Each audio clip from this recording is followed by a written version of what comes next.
Assalamualaikum warahmatullahi wabarakatuh. Kami dari kelompok 1 Manajemen Public Relation ingin menjelaskan atau mempresentasikan materi tentang Manajemen Public Relation.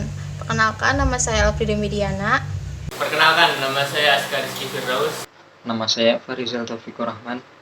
Materi yang pertama yang saya akan bahas dan saya presentasikan yaitu dari pengertian Public Relation itu sendiri. PR adalah usaha yang direncanakan secara terus-menerus dengan sengaja untuk membangun dan mempertahankan hubungan timbal balik antara organisasi dan juga masyarakat. Di sini di PPT di sini bisa dilihat ada dua pengertian PR. Yang pertama kita ambil dari Ardianto. Beliau menjelaskan tentang PR adalah sebagai jembatan antara perusahaan atau organisasi dengan publiknya, terutama tercapai mutual understanding atau saling pengertian antara perusahaan dengan publik itu sendiri. PR juga bisa dideskripsikan sebagai research, planning, action, dan juga evolution. Selanjutnya, saya akan menjelaskan tentang sejarah dan perkembangan public relation di Indonesia. Sejarah perkembangan public relation di Indonesia secara konseptual terjadi pada tahun 1950-an. Kala itu berdiri organisasi humas pertama kali di perusahaan perminyakan negara yaitu Pertamina. Peranan divisi Hupnas ini sangat penting dalam upaya menjalin hubungan komunikasi timbal balik dengan pihak kliennya. Kemudian pada tahun 1954 secara resmi Humas diterapkan pada jajaran kepolisian, dilanjutkan di berbagai instansi pemerintahan dan perusahaan swasta pada tahun 1970-an.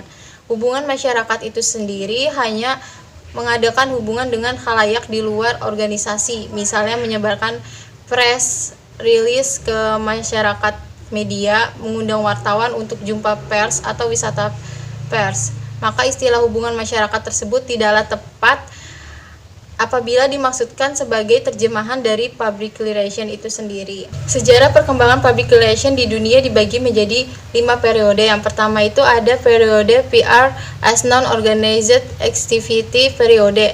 Periode ini lahir tahun 1700 sampai 1800. Periode ini di mana public relation muncul dalam bentuk aktivitas yang tidak terorganisasi dengan baik. Kala itu diwarnai dengan kegiatan penyatuan pendapat rakyat umum untuk kemerdekaan atau kebebasan dari perbudakan dan sistem kolonialisme. Yang menandai dunia banyaknya deklarasi kemerdekaan membuat periode ini disebut juga dengan periode Public of Independence. Yang kedua adalah periode 1801 sampai 1865.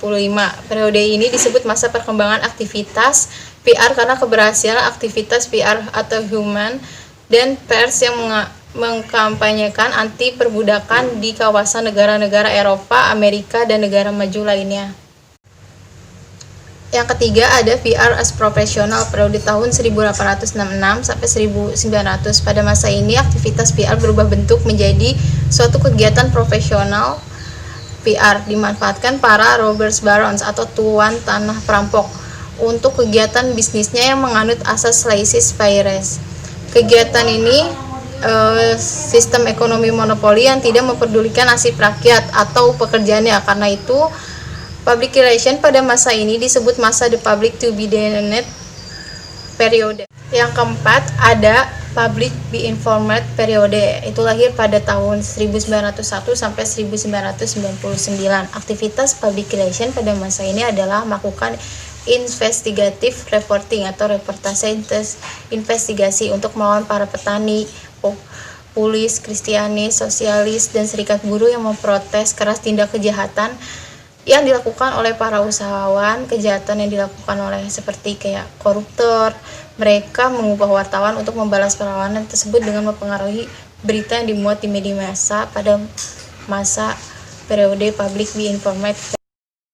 Yang terakhir merupakan the public relation and mutual understanding periode pada tahun 1920 sampai sekarang. Pada tahun 1923, PR atau humas dijadikan bahan studi, pemikiran, dan penelitian di perguruan tinggi sebagai sebuah profesi baru. Perkembangan sekarang ini menunjukkan adanya penyesuaian, perubahan sikap, saling pengertian, saling menghargai, dan toleransi di berbagai kalangan organisasi. Dan selanjutnya ada beberapa pelopor dan tokoh PR di dunia. Yang pertama itu ada Paul Gare, yang kedua ada T.J. Ross, yang ketiga ada Eric Johnson, yang keempat ada Arthur Webpack, dan kelima ada Charles Bowles, dan terakhir ada Werner Bernard. Mereka adalah salah satu pelopor dari tokoh PR di dunia. Pengertian manajemen public relation. Manajemen adalah sebuah seni mengarahkan orang lain untuk mencapai tujuan utama sebuah organisasi ataupun bisnis melalui proses perencanaan, perorganisasian, pengolahan, dan pengawasan sumber daya dengan cara yang efektif dan efisien. Sedangkan definisi manajemen public relation adalah proses melakukan penelitian, perencanaan, pelaksanaan, serta evaluasi kegiatan komunikasi yang diprakasai oleh sebuah organisasi. Dan saya akan menjelaskan tentang proses manajemen public relation. Nah, di dalam proses ini ada 3 proses. Yang pertama, elemen-elemen proses manajemen public relation. Yang kedua, perencanaan public relation. Dan yang ketiga, monitoring dan proses evaluasi public relation. Yang pertama yaitu elemen-elemen proses manajemen public relation. Di dalam proses manajemen public relation terdapat 6 elemen. Yang pertama, sumber daya manusia. Yang kedua, peralatan. Yang ketiga, sarana.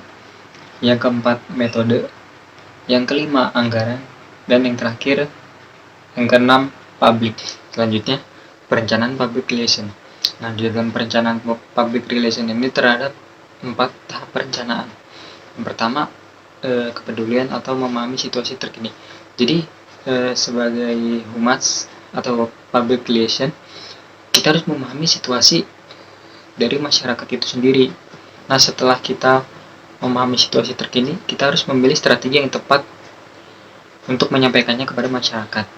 Nah, yang ketiga, implementasi atau menempatkan strategi ke dalam tindakan. Nah, kita melakukan strategi itu kepada masyarakat, melakukannya, mengimplementasikan atau mengaplikasikan. Dan yang terakhir, evaluasi atau proses pengawasan untuk mengoreksi tindakan dan efektivitas. Nah, evaluasi ini adalah pengawasan untuk mengoreksi tindakan dan efektivitas. Jadi, tindakan kita atau perilaku kegiatan yang kita lakukan kepada masyarakat dikoreksi kekurangan dan kelebihannya. Selanjutnya, monitoring dan proses evaluasi public relation.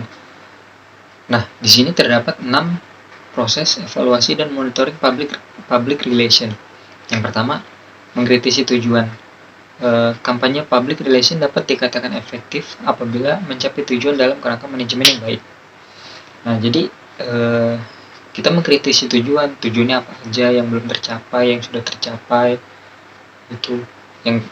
Lalu yang kedua, evaluasi perlu dipikirkan saat awal proses. Nah, jadi sejak awal proses kita harus memikirkan evaluasi. Yang ketiga, evaluasi adalah proses yang berjalan.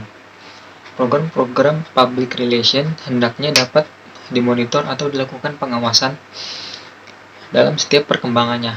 Nah, jadi ketika awal mulai kegiatan, jadi sudah mulai dipantau dan sudah melakukan evaluasi terhadap kegiatan itu.